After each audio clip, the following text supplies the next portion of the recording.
Hey, I'd like to welcome you to another episode of the Mission Matters Money Podcast, your source for all things money. My name is Adam Torres. You can follow me on Instagram at AskAdamTorres. Keep up with my book releases, book tour schedule, signings, all that other good stuff. Always love to connect with you there. And as always, if you'd like to apply to become a co-author of one of my upcoming books, just head on over to the website, missionmatters.com, and click on Become an Author to apply. All right, so today I have Curtis Ray on the line, and he's the owner over at SunCor Financial, and he's also author of the book, The Lost Science of Compound Interest. Curtis, welcome to the show. Thank you very much for inviting me, Adam.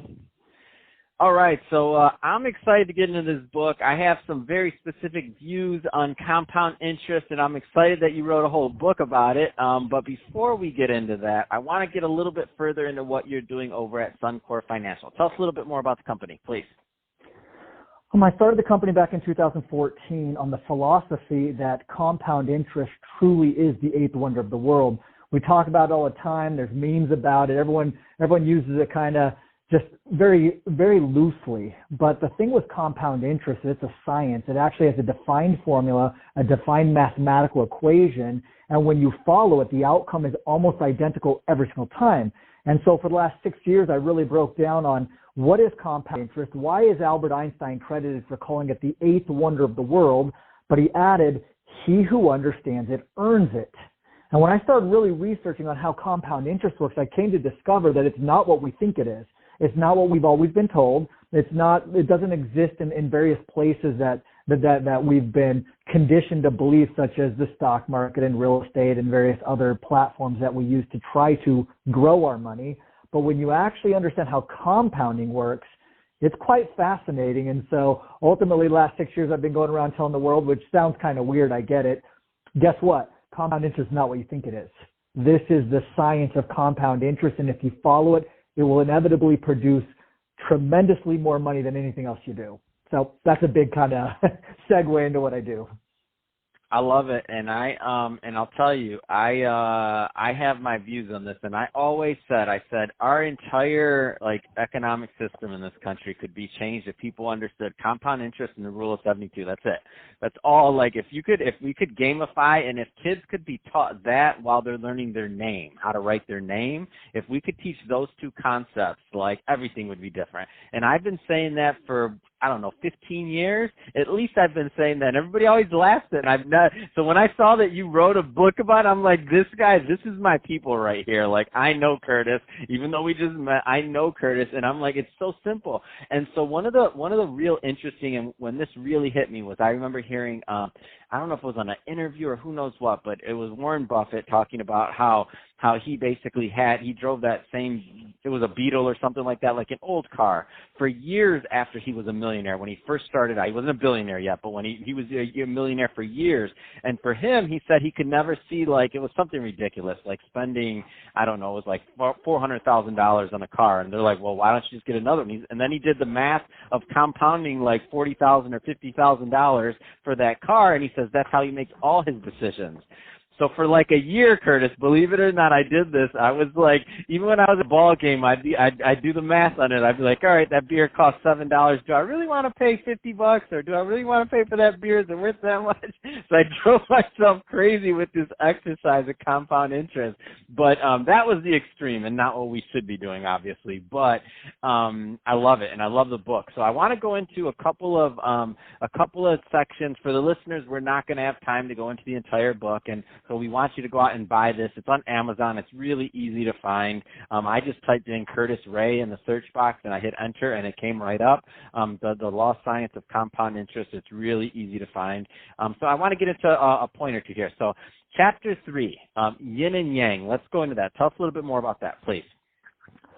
Definitely. And so I have this saying that I always say, always be compounding. And so it's funny that you use the story of should I do this? Should I do that? If it's not compounding, don't do it. That's just the fact of it. But yin and yang is this really unique philosophy that I have on why very, very few people ever actually achieve compound interest. The reason is that inside of compound interest, actually I'm going to say it this way. There are two growth equations. One is compounding and one is investment. The compound equation is y equals a 1 plus y equals a 1 plus r to the x. And then the investment equation is y equals a1 plus or minus r to the x. So one is continually growing and one is plus minus, meaning you win or lose. And the investment equation is not compounding. It is growth or loss, and it grows.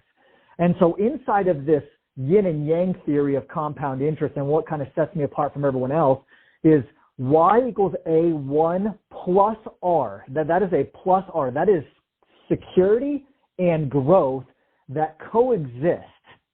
You cannot have pure compounding unless security comes before growth. And I know that with visuals it's much easier, but inside of compound interest, there is a sequence of events and there is a order of operations. And it's really interesting that A is the amount of money you invest, 1 is when you start, plus is how secure is it, R is how much it grows, and X is how much time do you give it. And so everyone always, you've been in finance forever. What's the first question everyone always asks you when it comes to investments? What's my rate of return? Rate of return. How much am I going to make? And that's what's the exactly first thing I ask? What's the first thing I used to tell them? What's your savings rate? They don't want to answer that one. Exactly. But inside of compound interest, and why very few people ever actually achieve it, is your first question should be is how secure is it? Then what is my rate of return? Because that's what the math equation actually tells us to do. And so what's awesome about math and science is it is so defined and so objective, but it's boring. It's a sequence of events. It's orders of operation, right? And we want to be super aggressive and we want to go for the best rate of return. But the moment you put rate of return in front of your security, you're now at plus minus. You can win, you can lose. And so the yin and yang, which everyone's going to, whoever reads this book is, I really break it down. I call it conservative risk-taking. It is not risk-taking trying to avoid risk. That's what the world tells you to do. Go for home runs, no risk, no reward. Go for all of it, and then try to avoid risk when you can. No. It is conservative risk-taking. Security first, then focus on how you optimize it inside of security. Let's hit on another one. So let's move on over to chapter 11. So early adopters. Tell us a little bit more about that one, please. So there's a very small percentage of the population that can even embrace new or evolved. So when things come out, like think how superior Netflix is compared to Blockbuster. It is so superior. It's night and day, right? It took 10 or 15 years to be embraced by society because that's not how it's always been done. And so when I come out and people like you and me who come out and say, whoa, there is a better way, there's a more efficient way, and it will make you way more money. The majority of the population immediately say, nope, no, thank you. Oh, I got my financial advisor. I buy my index funds. I got my real estate. I don't need any more. I'm good. And little do they know, because of this early adopter, few people are early adopters. The majority of people are called late adopters, and they miss out on a tremendous benefit because evolution is constantly happening, and those who stay up with it are always going to have the best. Those who do what, think about that index fund. The index fund is kind of funny. John Bogle was an innovator.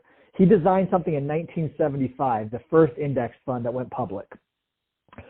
The majority of the finance world still uses something that was built in 1975 with no modifications to it.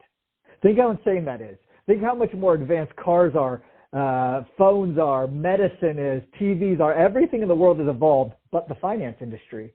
We hold on to something that was invented in 1975 and have almost no evolution since there, even though tons of things have evolved since there. But the majority of people won't listen. They just kind of wait until everyone else does it. So it's this real slow process for people to embrace. And in 10 or 15 years, people will listen to people like me and you who are going out and saying, no, compound interest is everything. Security comes first. All the things that are opposite of what we've been told. But those who embrace will have a tremendous advantage.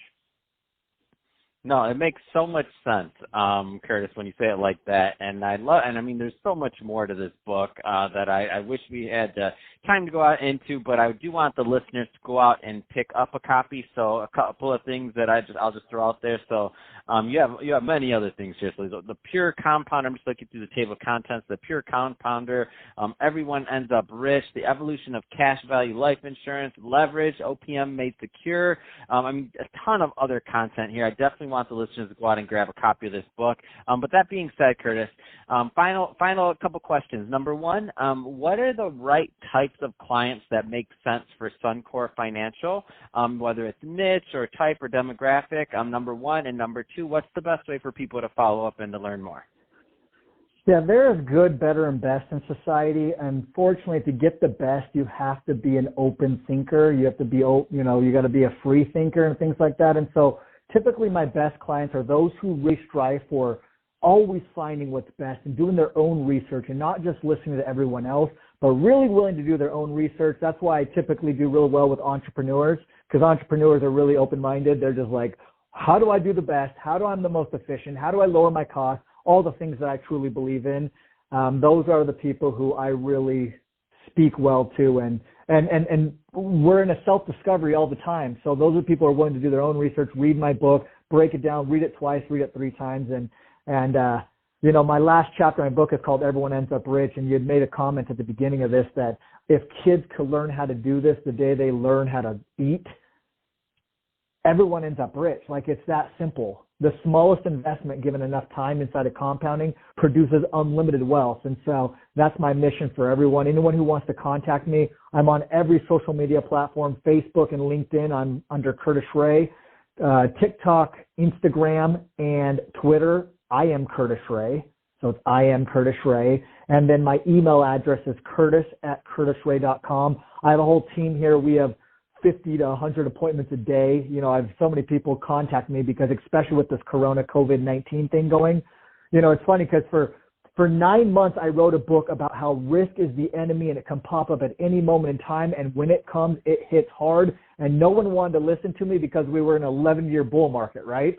Everyone's like, no, Curtis, I can make so much money everywhere else. And for 9 months, starting last June, I started writing a book about how this day was going to come. And I published my book on March 9th.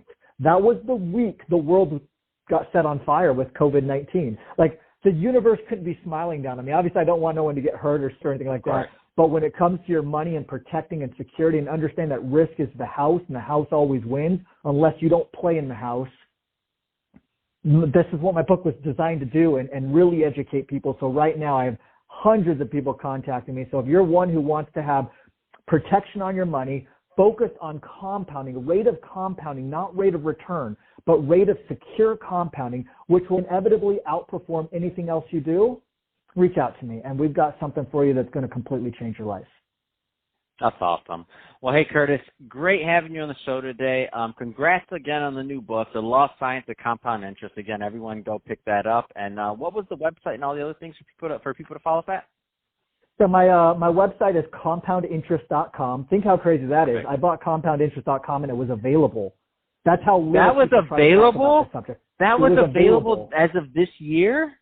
As of 3 months ago. Or last year. Or oh my God, 3 months ago.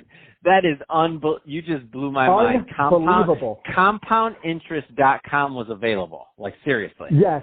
So I wrote my book, and I'm like, what can I do that's so easy for people to remember? I type in compoundinterest.com, the greatest discovery ever, the most powerful force in the universe, the 8th wonder of the world, and it was freaking available. I was like, this is a testament. This is a testament how little people understand compound interest or even care to talk about it. Oh my God, that's a great way to end this. That's good, Curtis. So, hey, I really appreciate you coming on the show today. I'm kicking myself for not buying that domain. Are you kidding me? I love compound interest. That's awesome, Curtis. No, congrats. And congrats on getting that domain. That blows my mind. In 2020, that was available still. To the audience, as always, thank you for tuning in. Hope you got a lot of value out of this. If you did, don't forget to subscribe to the podcast, leave me a review on the Apple iTunes Store. If you're watching this on our YouTube channel, Mission Matters Money, definitely give us a subscribe there and leave us some comments in the comment section. Love to know what kind of projects you're working on and to keep the conversation going in the YouTube community. And Curtis, thanks again for coming on the show.